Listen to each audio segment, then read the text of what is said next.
Hey, what's going on, guys? It's the night before league night. Tomorrow night's league night. We're winding down on league night. Coming to an end sooner than later, honestly.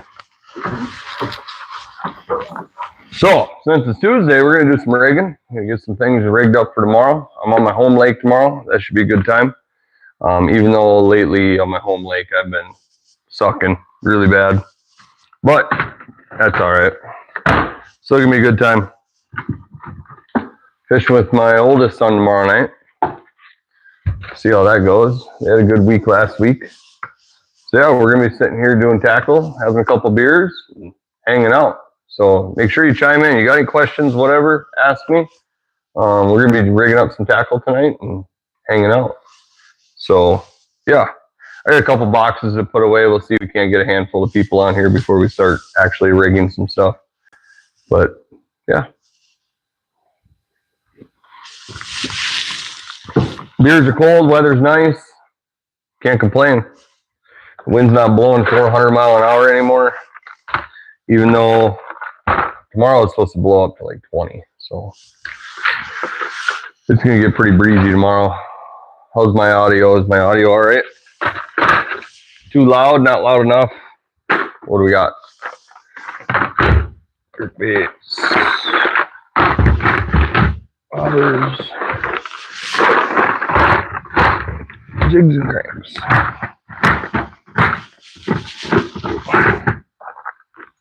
We'll put that one aside. Yeah. Are frog baits really that great? Yes, frog baits are typically pretty good this time of year. In the fall, for people who don't know, in the fall what happens is frogs hibernate in the lakes. And what happens is all the frogs come from swamps and shore and they go into the lake. So what happens is the largemouth and smallmouth and walleyes, even walleyes, will come up shallow to feed on the frogs as they come into the lake to go hibernate. So that's why the fall time is the best time for topwaters. Crankbait, or not crankbaits, oh my goodness. What am I talking about? Frogs, buzzbaits, any kind of topwater up shallow in the fall is great. Yeah, because all the frogs are coming into the lake to hibernate for the winter. So all the game fish will come up shallow and feed on those frogs as they're coming into the lake. So yeah, so that's kind of what's going on there. We're going to rig up a handful of things here. We're going to rig up, first thing we're going to rig up is a tube. I love fishing tubes. The plan is to go for smallmouth, even though largemouth have been winning. Hey, what's going on? But yeah, so largemouth have been winning on this lake the last, I don't know, the last 2 years. It seems like largemouth are taking off. But the smallmouth side of me, I have to target smallmouth, so we're going to target smallmouth unless the lake tells me differently. So we're going to rig up a tube to start off. This is going to be a 1/4 ounce tube head. 1/4 ounce tube head and a Poor Boys tube is what we're going to rig up. So this is actually a Poor Boys tube head also, which I love. They got a really stout hook on them. You really bury the hook. Poor Boys tubes. If you haven't checked them out, go check them out. Honestly, really good tube. They hold up really, really well. I haven't had any issues with them. I mean, I've got a ton of big smallmouth on them. The other little tip, put the head in your mouth. A little wet, and throw it inside the tube. It goes all, you can slam it up in there a lot easier. Push it all the way up to the very, very top. When you get it in there, put your finger on top of it, and the eye will pop out. So yeah, there's that. And then another little trick that I'll show you. I gotta find my scissors. I don't know if I've shown this before or not. I might have. Where did I go? There they are. Found my scissors. All right. Another little tip you can do is if you're fishing a tube, a lot of times you don't have a lot of hook showing, right? Because your plastic is part of the way down the bend of your tube. So you take your scissors and you cut a little slit in your tube, probably a quarter of the way up the shank of your hook. Okay, so now when that bass comes and hits that tube, when you set that hook is going to go. So now look how much shank you have on that hook to hook into that smallmouth or largemouth, either or. When before, that plastic would inhibit that hook from coming all the way out. So now you don't have as much penetration. So now by cutting the tube quarter of the way, now look at all the hook shank you have there. So it's a really good tip. I stay hooked up a lot better by doing that than I do if I don't cut the tube. If I don't cut the tube, it seems like I lose a lot more fish because you're not getting as much penetration with the hook shank into their mouth. So just a little tip, helps me out. I've caught a lot more smallmouth since I've started doing that. Yeah, that's a green pumpkin poor boy's tube. Great tube. I bet I've caught at times 15 to 20 smallmouth off of one tube, and that's no exaggeration. It's been really good plastic. I got a pile of them, but yeah. So that's going to be the first weapon for tomorrow. Quarter-ounce tube. Wind's supposed to blow, so probably get on some weed lines or something. A little bit of rock transition. Throw that tube out behind the boat. Just kind of hop it out of the weeds until it hits the rocks. And typically that's where they're sitting, is right on the edge of the weeds. Rock weed transition. So yeah, there's that. I'm going to rig up another tube because I'm fishing with my oldest son tomorrow. So we're going to rock two tubes because you always got to have tubes tied on. This one's going to be a little bit bigger tube. So you got two techniques when you're kind of tube fishing, especially a weighted tube. You got the quarter-ounce, which is going to be a little bit slower bait, and you're kind of like working it across the bottom. You're not really like power fishing. I call it power fishing. The way I like to fish a tube is power fishing a tube, which if you bass fish at all, it's called snap. I call it snap jigging. Not everybody calls it snap jigging. I call it snap jigging. So I take a 3/4 ounce tube jig. It's a 3/4 ounce weight. That's a big weight. And I'll put that tube on that jig and I'll cast it out even in thicker cover. It doesn't have to be super thick cover, but thicker cover. I'll pitch it out there and I will crack it. As soon as that jig hits the bottom, I will snap it out of the weeds and let it go right back to the bottom again. Right after, as soon as it hits the bottom, I'll snap it out of the weeds again and or rocks. It doesn't matter. The other thing a 3/4 ounce tube jig is good for is if you're fishing rocks and then fish are tight to the bottom. You pitch that tube out there and you drag the tube across the bottom. That heavier weight, what happens is that rock, when that head hits a rock, what happens is that tube will stand up on its head if you're dragging it. So picture this being a rock. It'll come across, it'll hit the rock, it'll stand up, and then you kind of twitch the rod tip a little bit and it'll bounce and then it'll lay back down. So every time that tube hits a rock, it stands up. So it's a good technique. But it seems like if you're cracking a tube, when they're hitting it on the fall. Every single time. You watch your rod, you watch your line. If you're going down on a tight line, you can almost watch your line jump every single time when a big smallmouth will hit it. And honestly, when I'm fishing it really aggressive, it seems like I get bigger bites than I do if I'm just kind of dragging it across the bottom, unless they're tight to the bottom. If they're schooled up, kind of suspended, cracking that tube, bringing it in front of their face, dropping it, it seems to work really well. So we're going to go a little bit different color here. Everything's wore off of these packages. What color is this? This is a 4-inch tube. And I can't read the color on this one anymore. But it's black and gold flake. It's almost a smoking gold flake, but I really like that color. That works good. Green pumpkin is a good color though. You can't go wrong with green pumpkin. Now this is a lot of lead to shove up in here. So you just kind of got to work it up there. It's not like a 1/4 ounce tube head. Just kind of work it in there. Once you get all the way to the top of the tube, it's going to be the exact same thing. You just take your finger, push it in the top, and the eyelet will show itself right there, just like that. So we're going to go ahead and tie that on. And we're going to do the same thing. We're going to cut the tube just like we've been doing on the other ones.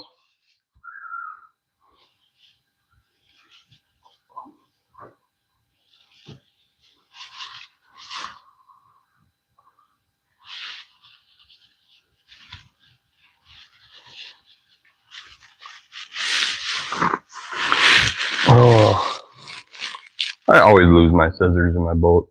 Always. Never seems to fail. I'm rigging that heavier tube jig. I'm rigging that on 25-pound test fluorocarbon. Because 9 times out of 10, when I'm cracking a tube, I'm fishing heavier cover. That or I'm fishing big rocks, big boulders. Because you're fishing big rocks with a 3/4 ounce tube head, and say you're jigging it or just kind of working it through, it tends to get snagged up a lot. So I'll use that heavier line to help prevent that. So I cut that tube. Let's see how you got a lot of hook penetration there. And go ahead and tie that one up. Yeah, heavy line. Heavy line if you're cracking a tube. Just something that I like to do. All right, next one we're going to throw a drop shot.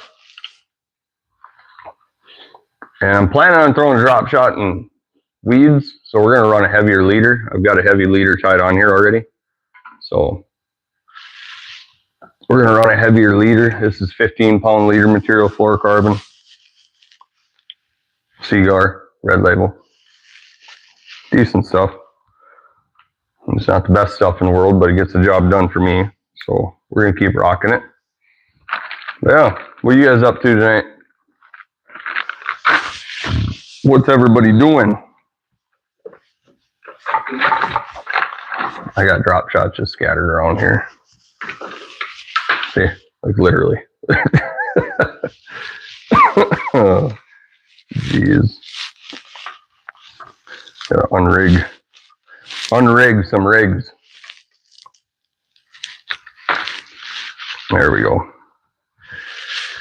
The other thing I like doing if I'm fishing smallmouth, I use a lot lighter wire hook versus largemouth. If I'm fishing in heavy cover, I like a lot heavier hook than I do if I'm fishing smallmouth. Because if I'm fishing weeds, normally I'm setting the hook a lot harder than I am on smallmouth because they're out on the rocks typically or on the weed edge. So I don't have to set the hook quite as hard. But now we're going to tie this up. Just going. This is on a 3/16 drop shot weight. And my boys were fishing last weekend.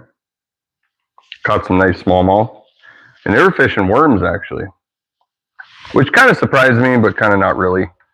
I've caught a lot of really nice smallmouth on just worms.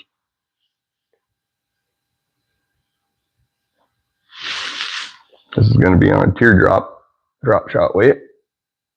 3/16 ounce. Throw this on here. I just posted a little highlight video, by the way, above my boys' league night. It went into a video form because the video ratio is all messed up. So that's all right. I was going to do a full video on that, but then my battery died. I didn't have enough to keep going for the rest of the night. So yeah.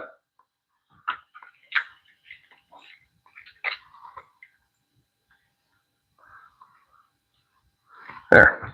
All right, so we got one set up. Almost knocked over my camera. Actually, I got 3 set up. I got 2 tubes and a drop shot so far. So what are we going to do next? I'm not 100% sure what I want to tie on next. Well, that one can't get tied up. That one's got to get fixed. My youngest son got a hold of that one and things are all messed up on it. That's all right. I think I'm going to keep the finisher on. 3/4 ounce finisher, number 9. I think I'm going to keep that on. A little scoping, live scoping, some big smallmouth out in front of me or something. I mean, why not? Give it a try. I should tie a leader on there though. Yeah, we're not going to tie a leader. We're just going to keep straight braid on that one. Just because. Why not? Is that a Zin? No, it is not a Zin. I apologize. No Zins. Not a Zin guy. We're going to throw a Ned rig on this one. Throw a Ned rig and a green pumpkin. Probably 3/8 ounce jig head. Because it's supposed to be windy tomorrow, so I'm trying to get a little better feel out of it. I'm going to find my Neds there. 3/8 ounce Ned head.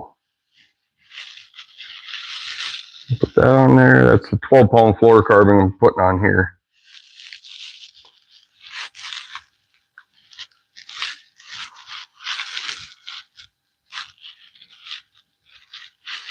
Tie that up.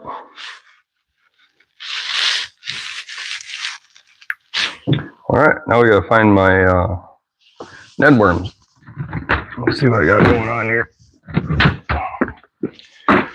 Pull some Z-Man stuff out of here. Who doesn't like Z-Man?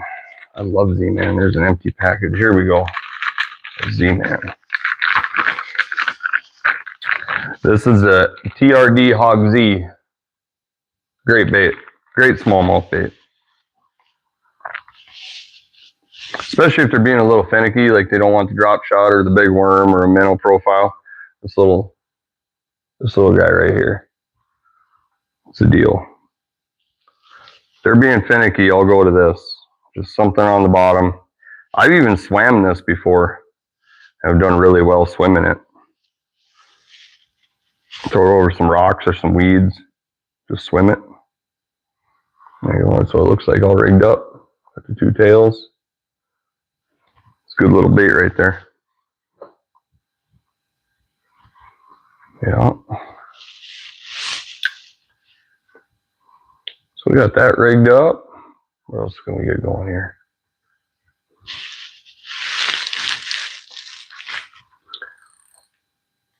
All right. What else we got to rig up? Maybe we'll do another one. Do another one because my son will be fishing, so that way if I'm catching him on the Ned, then he can pick up a Ned and pitch it out there. Why it's important to have a handful of rods to kind of run through, or pre-rig, I should say. So then if something's working, you can just switch rods real quick, or your partner can pick up another rod that's got something similar on it, and they can pitch it out there and possibly start catching fish too. Then you don't have to worry about rig time or anything like that. You can just tie it on, or not tie it on, but grab your rod, make some casts. If you start catching them, great. If you don't, then you can switch it up from there too. So it's good to have multiple rods rigged. With similar baits. Not the same baits, but similar. I'm going to tie a leader on here.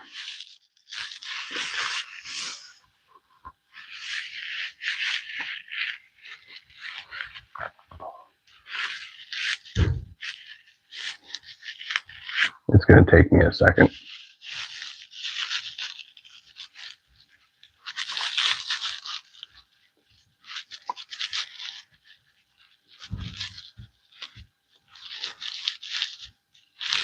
Get that tied up.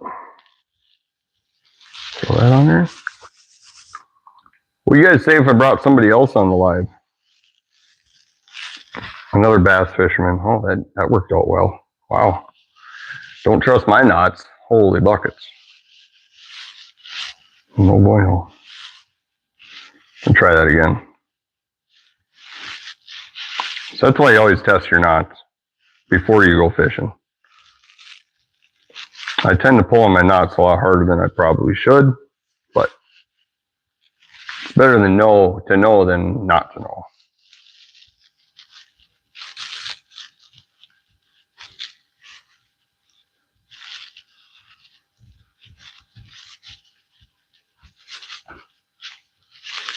All right, try this again.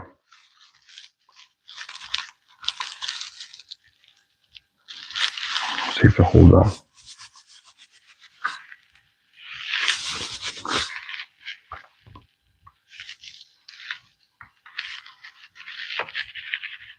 There we go. Good and tight.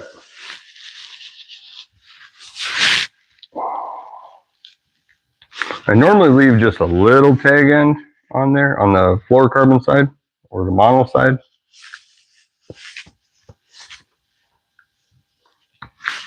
I've had knots pull out because I cut the tag end too short. So tie a decent leader on there. And we'll tie up another Ned. Probably the same weight.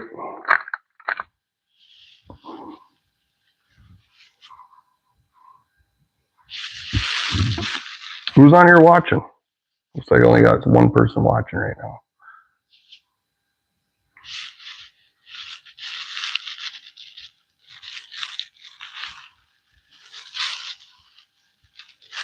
It's all right. Hey, one's better than none. Oh, I got none.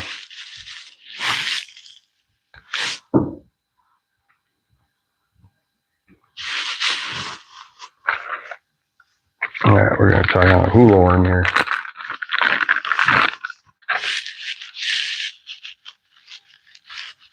Another good bait. Try some different stuff tomorrow night. I think that'll be helpful. There we go. That tied on.